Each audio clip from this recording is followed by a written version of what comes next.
नमस्कार साथियों, भाइयों बहनों, कैसे हैं आप सब लोग। तो फिर से सॉल्व करता हूं आपका अपने ज्ञान के चैनल वीवीटी नॉलेज पर। साथियों, भाइयों बहनों, हाजिर हूं एक और लेटेस्ट अपडेटेड वीडियो के साथ। तो बिना वेस्ट आपका टाइम किए हुए स्टार्ट करते हैं आज की वीडियो। तो जैसा आप सभी को स्क्रीन पर दिखाई दे, आज मैं बात करने वाला हूँ 72,825 शिक्षक भर्ती कोर्ट केस की। भाई अब देखिए, इस भर्ती में या तो एक नया पेज फंस चुका है या फंसने वाला है, डेट खिंचने वाली है। I don't think so that you know all well the next hearing will be on 19th अगस्त।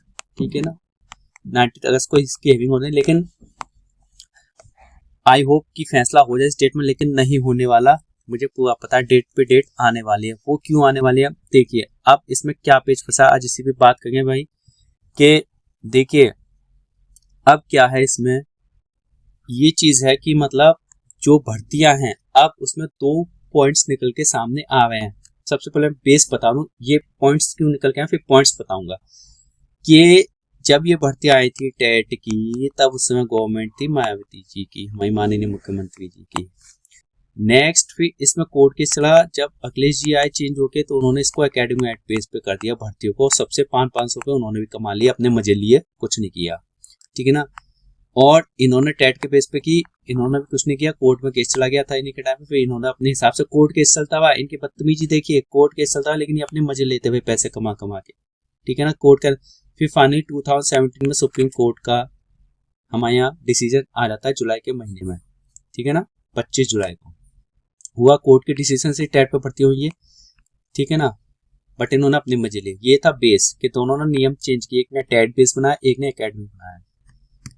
अब इसमें पेज क्या फंसा है कि देखिए, पेज ये फंसा हुआ है कि जो 12,091 की सूची है, 12091 की जो सूची है, इसमें से काफी अभ्यर्थी हैं जो सूची से बाहर हो गए थे, जिनके मार्क्स ज्यादा थे। ठीक है ना।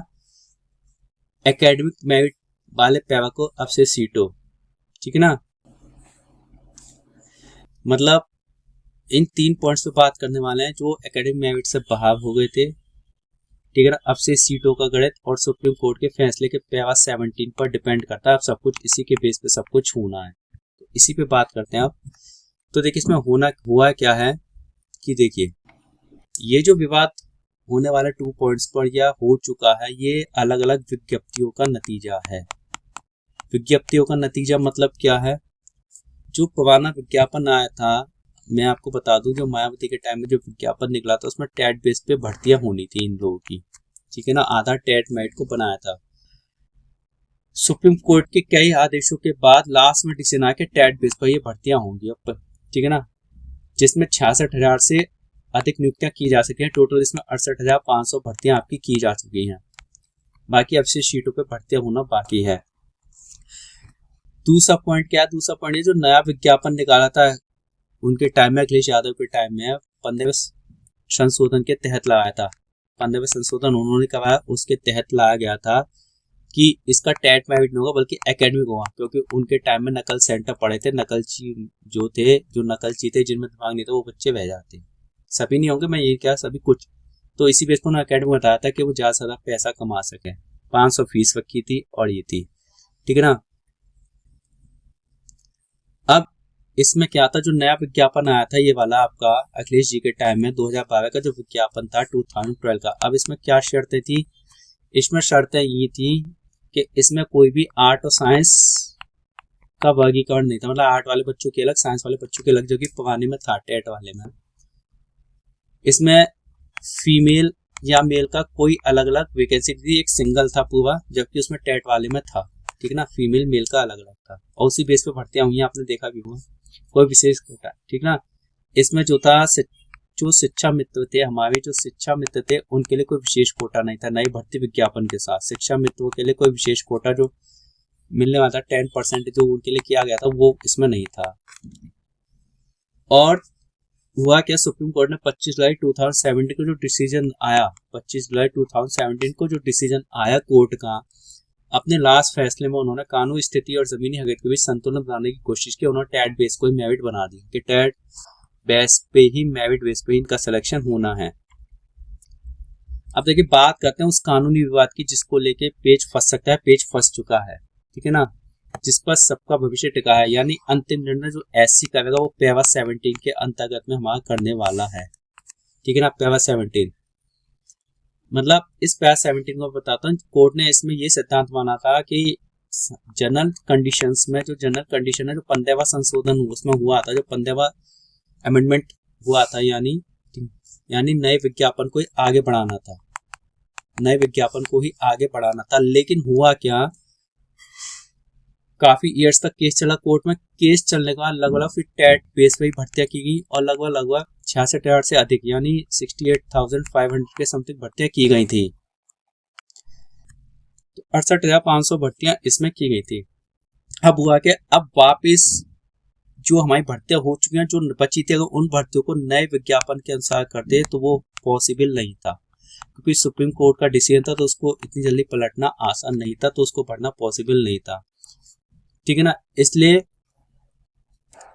जो अपॉइंटमेंट ले चुके थे कैंडिडेट्स, उनका टेट बेस पर नए का करते तो वो फिर से कोर्ट केस जाते, तो इसलिए वो बिल्कुल भी पॉसिबल नहीं था। ठीक है ना, अब यानी ये एक चीज निकला है कि भर्तियों को मोल्ड यानी समायोजित किया जाना चाहिए। अब समायोजित इसका सोल्यूशन निकाला गया बाद में कि समायोजित भर्तियां की जाएंगी, जो पद बचे तो समायोजित किया जाएगा टेट पास वालों को। ठीक है ना, अब चीज क्या है भाई, इसमें चीज ये है कि जो हमारे 1209 की जो लिस्ट है, ये वाली जो लिस्ट है, इसमें जो सूची है 1 यानी सूची जो अभी निकाली थी दिसंबर में, आप जानते हो वो कट ऑफ निकाली थी 14,000 में से 12,000 सही पा गए। तो 1209 की जो सूची थी, उस सूची में जो कट ऑफ है उससे ज्यादा जिनके मार्क्स आए हैं, याचू के जिनके मार्क्स आए हैं, ठीक है ना, वो बाहर हो चुके हैं। तो वे अब समानता का अधिकार का यूज करते हुए, ठीक है ना, समानता का अधिकार का यूज करते हुए आर्टिकल 14 के अकॉर्डिंग वो कोर्ट से न्याय की मांग कर रहे हैं। मतलब ये है कि अगर 12091 के तहत उनको राहत मिलती है, ठीक है, तो मेरिट का उल्लंघन अगर होता है तो वो इसको चुनौती देने का अधिकार रखते हैं आर्टिकल 14 के तहत। ठीक है ना, अब क्या विकल्प बचता है, क्या चीजें बचते हैं, ये हम बात करते हैं। ठीक है ना, अब नए विज्ञापन पैराग्राफ को सबसे बड़ा तर्क समझिए। ये भाई मैं कहता हूँ ये आपस में ही लड़ा है हम लोगों को, ये वकील, प्रोसिक्यूटर, हमारे वकील, उनके वकील, नोडल सब मिले हुए हैं, सुप्रीम कोर्ट के जज से लेके सब मिले हुए हैं। बस आपको एज बढ़ानी है, पहले की जो आपकी एज बढ़ानी है, भर्तियों खींचनी है, जितनी देर से जॉब लगेगी आप लोगों की उतनी सरकार को फायदा, सैलरी कम देनी पड़ेगी, उतना मजा आएगा उनको परेशान करने में आम आदमी को कि जॉब ना दे।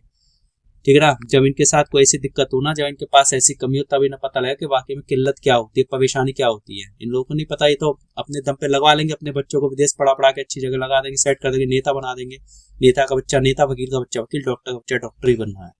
ठीक है ना, तो अब देखिए इसमें है क्या, अंतरिक कानूनी रूप से नए पैराग्राफ जो है, नए विज्ञापन को उन्होंने सबसे बड़ा तर्क क्या है उनका इस चीज को लेकर कि जिस विज्ञापन को अंततः कानूनी रूप से सही माना गया, यानी नया विज्ञापन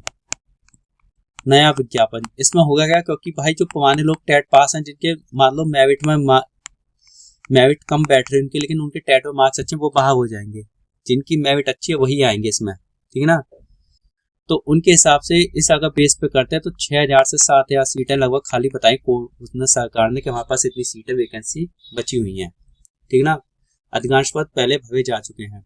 उनका सीधा तर्क यानी सीधा कहना क्या है, उनका सीधा कहना कोर्ट से ये है कि जो भी याचिकाकर्ता आजकल संघर्ष कर रहे हैं, ठीक है ना, जितने भी याचिकाकर्ता 10-12 सालों से संघर्ष करते आ रहे हैं, ठीक है ना, जो उनकी संख्या है ना, वो इन बची हुई सीटों से भी कम है। भाई सबसे बड़ा बेवकूफ बनाने का काम देखिए, सीटों से भी कम है, यानी 7,000 से कम हो गई। मतलब कहनी है, जबकि अभी निकल के याची लाभ लिस्ट जो कोर्ट सबमिट की गई थी उसमें निकल के आता है कि याचियों की संख्या कम से कम 33 के है, और ये क्या कह रहे हैं, कम है। यानी ये किसकी बात कर, ये सिर्फ उन्हीं की बात कर रहे हैं कि जो 1209 में बचे कैंडिडेट हैं, मेरिट से बाहर हैं, जो किए गए, उनकी बात कर रहे हैं, उनकी संख्या जो इससे कम है। लेकिन जो बाद में गूगल फॉर्म भरेगी तो बाद में सारी चीज आ गई थी, उसमें 33 इनको मिला के, इनको प्लस करके 33 के आपके याची लोग बैठ रहे हैं। ठीक है ना, अब इसके अलावा एक क्या है कि बीएड पास है सभी, उस टाइम में बीएड कंपलसरी था प्राइमरी के लिए, ये भी नियम था। ठीक ना, अब देखिए, अब उसके बाद कानूनी बदलाव आया, एनईपी नहीं आई, नया कानूनी बदलाव आया, नई चीजें आई कि अब पीआरटी में जो है बीएड वाले अप्लाई नहीं कर सकते, ठीक है ना। अब ये क्या है कि इसी नए नियम के तहत हम लोग भर्ती करेंगे, तो इसमें होगा क्या भैया, बीटीसी वाले वो वाले लग जाएंगे, बीएड वाले रह जाएंगे, और जो 1209 में बचे सिर्फ वही कैंडिडेट लग पाएंगे, इसके अकॉर्डिंग करते हैं तो, ठीक है ना। लेकिन भाई कोर्ट ने कह दिया कि इस तरीके से भर्ती करना नामुमकिन है, इस तरह से भी आप भर्ती करते हैं तो ये नामुमकिन है, क्योंकि जो पुराना नियम है जिसके तहत जो भर्तियां हुई हैं उसके अकॉर्डिंग ही भर्तियां होंगी, ठीक ना। यानी याची लाभ यानी मोल्ड यानी समायोजित करना ही इसका सबसे बड़ा समाधान हो सकता है। वही व्यावहारिक समाधान है कि समाधान के तहत ही याचिकर्ता को लाभ मिले, मोल्ड करके समायोजित करके बची सीटों को भरा जाए, ठीक है ना। तो मतलब कुल मिला के सावा निचोड़ निकल के क्या आता है, सावा निचोड़ निकल के ये आता है कि अगर सुप्रीम कोर्ट 19 अगस्त को जो हियरिंग होती है, जो 120191 की लिस्ट है जो गई है, ठीक है ना, जो उसमें अभ्यर्थी छूट गए हैं, जो बचे हुए हैं, ठीक है ना, जो अभ्यर्थी छूट गए, जो बचे हुए हैं और सालों से लड़ रहे हैं, ठीक है, उनको कैसे न्याय मिलता है। और दूसरी बात, अगर इतने भर्तियां होती हैं तो भाई जो बचे हुए याचिकर्ता हैं जिन्होंने गूगल फॉर्म भरे थे या वो किए थे, भाई वो बच्चे कहाँ जाएंगे, उसको भी न्याय मिलना चाहिए उनके अकॉर्डिंग। तो भाई इसका समाधान यही है। मैं तो एक बात जानता हूँ, उनके पास भर्तियां बहुत हैं। बीच में निकल के आया था कि 18 से 20,000 तक पद भरेंगे। मैंने एक वीडियो भी बनाई थी आप लोगों के लिए, मैंने ये भी कहा था कि भाई 33 के जो है आपके याचिकर्ता Google form plus 1201 final list जो गई थी 12091 की भर्ती है 7,000 केवल, लेकिन कोर्ट ने कहा नहीं, सभी को समायोजित करना है आपको। जब इससे पहले की पीठ में जो केस चल रहा था उसमें तब इन्होंने सरकार ने कहा था कि हम इतने से इतने के पद भर सकते हैं। मैंने आपसे कहा था कि 15 से 20,000 के पद भरे जा सकते हैं, मैंने ये वीडियो में साफ साफ कहा था, और वही चीज निकले गवर्नमेंट ने 18 से 20 के बीच बोला था, यानी मैक्सिमम 18 तक ये लोग भरेंगे, इससे ऊपर नहीं जाएंगे। तो उसमें काफी हद तक काफी लोगों के लगने के चांसेस रहेंगे। तो पेच यही है, अब इन्होंने आपस में लड़ा दिया है, आपस में बढ़ा दिया है। अब इनको सरकार को कुल मिला के सारे नियम याद आ रहे हैं, भर्ती के नाम पे सारी चीजें याद आई, पुराना नियम नया नियम पुराने विज्ञप्ति।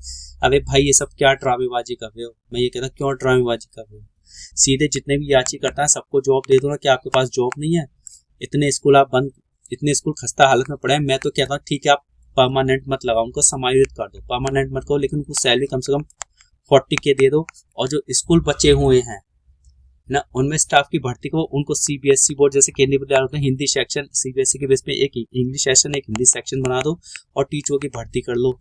लेकिन उन टीचरों को निकालो मत। मैं ये नहीं कहा आप एज इट एज समझा या जैसे भी उनको समाहित करो परमानेंट, पर उनको निकालो भी मत, समय समय पर उनको भत्ते देते रहो, ठीक है ना भाई। तो आप ये भी सॉल्यूशन निकाल, सॉल्यूशन बहुत हैं, अगर सरकार चाहे तो बहुत कुछ कर सकती है, कोर्ट भी चाहे तो बहुत कुछ कर सकते हैं भाई। मैं तो यही कहता हूँ साथियों भाई बना कि भाई क्या ड्रामा चल रहा है, कुछ नहीं, बस हमको परेशान करना है, आम आदमी को जॉब नहीं देनी है इन्हें। कोर्ट डेट पे डेट, अब अगली डेट पे देखो क्या होता है, कुछ नहीं पता है। लेकिन ये 2-3 पेज निकल के सामने आ रहे हैं, ठीक है ना। कोर्ट चाहे तो बहुत कुछ कह सकती है भाई, पुराने विज्ञापन को मान ले सीधे सीधे कहना, जो याची जितने भी याची है सभी को लेना है। अब ना इन्होंने इतनी बदतमीजी देखी है, इन्होंने जब कोर्ट में, मैंने लास्ट में बताया, कोर्ट में जो लिस्ट सबमिट की थी, ठीक है ना, वो लिस्ट इन्होंने डाली नहीं कि इन बच्चों के नाम भेजे गए हैं।